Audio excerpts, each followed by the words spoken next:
Sobat Pendidik dan para orang tua dimanapun Anda berada. Selamat datang di Ruang Didik Podcast. Saya Intan, host Anda yang akan menemani obrolan kita hari ini. Dan saya Winda, siap berbagi wawasan menarik. Episode kali ini kita akan membahas sebuah pendekatan pembelajaran matematika yang mungkin sudah sering Anda dengar, tetapi belum tentu dipahami secara mendalam, yaitu Realistic Mathematics Education, atau biasa disingkat RME. Pendekatan ini sering disebut revolusioner dalam cara kita mengajarkan matematika. Betul sekali Intan. RME ini bukan sekedar metode mengajar biasa, tapi sebuah filosofi baru yang mengubah paradigma bahwa matematika itu harus abstrak dan menakutkan. Nah, penasaran kan apa itu RME sebenarnya? Mari kita bedah tuntas hari ini.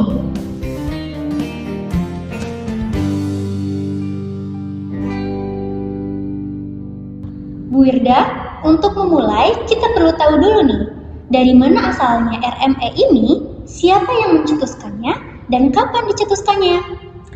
Oke Intan, jadi RME ini berasal dari Belanda yang dikembangkan oleh sekelompok peneliti di Freudenthal Institute di Utrecht University, dan tokoh utamanya adalah Hans Freudenthal. RME ini mulai berkembang pesat sejak tahun 1970-an. Hans Freudenthal. Apa yang mendasari pemikiran beliau? Kenapa harus ada pendekatan realistis ini? Oke, filosofinya sangat mendasar Intan. Freudenthal percaya bahwa matematika tidak boleh diajarkan hanya sebagai materi yang sudah jadi, yang tinggal ditelan mentah-mentah oleh siswa. Melainkan beliau mengatakan bahwa matematika itu adalah aktivitas manusia. Aktivitas manusia? Maksudnya? Di sini aktivitas manusia artinya siswa harus diajak untuk melakukan matematika, bukan sekedar menghafal rumus, membaca, atau lain sebagainya. Nah, filosofi RME ini menekankan bahwa pembelajaran itu berakar pada realitas dan tentunya harus sesuai dengan pengalaman sehari-hari siswa. Misalnya, masalah nyata yang digunakan sebagai titik tolak pembelajaran. Oh, jadi realistis di sini bukan berarti harus benda konkret terus ya? Tepat sekali. Jadi realistis di sini maksudnya adalah sesuatu yang bisa dibayangkan atau bermakna tentunya bagi siswa, atau bisa kita sebut dengan experientially real. Meskipun itu bukan benda fisik ya. Misalnya soal cerita tentang menghitung untung rugi jualan atau tentang denah lokasi. Menarik sekali ya. Jadi intinya filosofi RME ingin menjembatani jurang antara matematika sekolah yang abstrak dengan kehidupan nyata. Exactly. Setelah tahu sejarah dan filosofinya, sekarang kita masuk ke ciri-ciri khasnya. Apa karakteristik utama dari pendekatan RME ini, Bu Wirda? Baik, jadi ada 5 karakteristik utama RME Intan yang tentunya ini digarisbawahi oleh para ahli. Ini yang membedakan antara RME dengan metode konvensional. Apa yang pertama? Yang pertama adalah phenomenological exploration atau penggunaan konteks. Nah, ini yang paling kentara. Pembelajaran itu dimulai dari masalah kontekstual atau situasi nyata atau juga disebut fenomena yang familiar dengan siswa. Nah, konteks ini berfungsi sebagai jembatan menuju konsep matematika formal. Oke, jadi mulai dari masalah dulu ya? Baru ke rumus.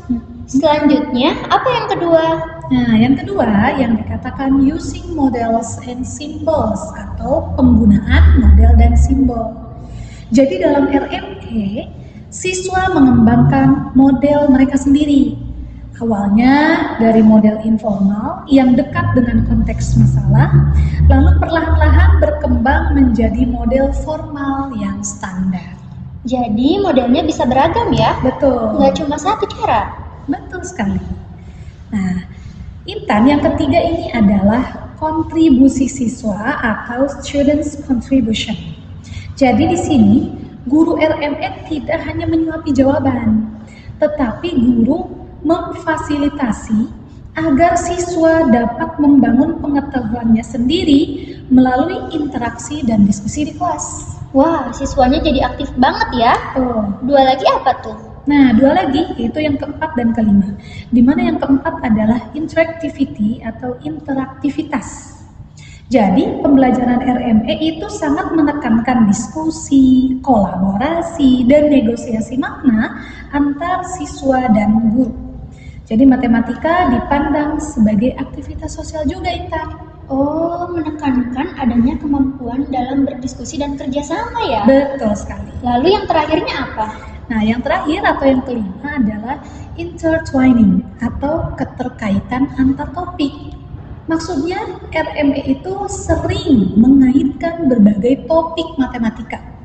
Misalnya topik geometri dengan aritmatika untuk menunjukkan bahwa matematika itu satu kesatuan yang utuh dan bukan kotak-kotak terpisah.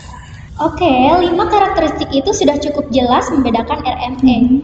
Sekarang kita kerucutkan lagi nih ke prinsip dasarnya. Jika ada guru yang mau menerapkan RME, apa prinsip yang paling fundamental yang harus dipegang oleh guru, Bu Wirda? Oke, jadi ada 3 prinsip yang menjadi pilar utama pada RME, Intan. Oh, ada 3 prinsip ya untuk RME ini. Tuh. Yang pertama apa? Nah, yang pertama yaitu prinsip didaktis atau didactical phenomenology. Nah, prinsip ini menekankan bahwa konten matematika harus dipelajari melalui aplikasinya dalam konteks nyata. Konteksnya itu harus kaya dan bermakna tentunya bagi siswa. Oke, lalu yang keduanya apa? Nah, prinsip yang kedua adalah prinsip pengembangan sendiri atau guided reinvention. Prinsip ini terkait dengan karakteristik kontribusi siswa tadi, yaitu siswa didorong untuk menemukan kembali ide atau konsep matematika di bawah bimbingan guru tentunya. Jadi bukan guru yang memberitahu, tapi siswa yang diarahkan untuk menemukan sendiri. Oke, jadi gurunya hanya sebagai fasilitator ya? Betul. Dan prinsip terakhirnya apa? Prinsip terakhir atau prinsip yang ketiga adalah prinsip refleksi atau self-reflection atau model. Jadi prinsip ini fokus pada proses metakognisi. Maksudnya, siswa itu diajak merefleksikan proses belajarnya dari model informal menuju ke model formal. Nah, jadi mereka harus sadar bahwa cara berpikir mereka itu harus berkembang, Intan. Oke, jadi RME ini benar-benar pendekatan yang komprehensif ya? Betul. Mulai dari masalah nyata, diskusi, sampai refleksi diri. Betul sekali. Wow, luar biasa sekali obrolan kita hari ini. Kita sudah membedah RME mulai dari sejarahnya di Belanda bersama Hans Freudenthal, filosofinya sebagai aktivitas manusia, 5 karakteristik utamanya, hingga 3 prinsip dasarnya. Iya, betul sekali. Tapi Intan, selain daripada pembelajaran, kita juga harus lebih tepatnya saya sendiri memiliki harapan dari hasil obrolan ini. Di mana harapannya obrolan ini dapat memberikan pencerahan baik bagi pendidik atau untuk orang tua, di mana mereka harus bisa beranggapan bahwa matematika itu seharusnya menyenangkan, bermakna, dan tentunya dekat dengan kehidupan anak-anak kita. Iya, setuju banget Bu Wirda. Terima kasih banyak atas wawasannya hari ini. Sama-sama, Intan. Dan untuk Anda, para pendengar setia Ruang Didik Podcast, terima kasih sudah menyimak episode ini sampai tuntas. Jangan lupa subscribe dan bagikan episode ini jika dirasa bermanfaat. Saya Intan. Dan saya Wirda. Sampai jumpa di episode selanjutnya. Salam pendidikan!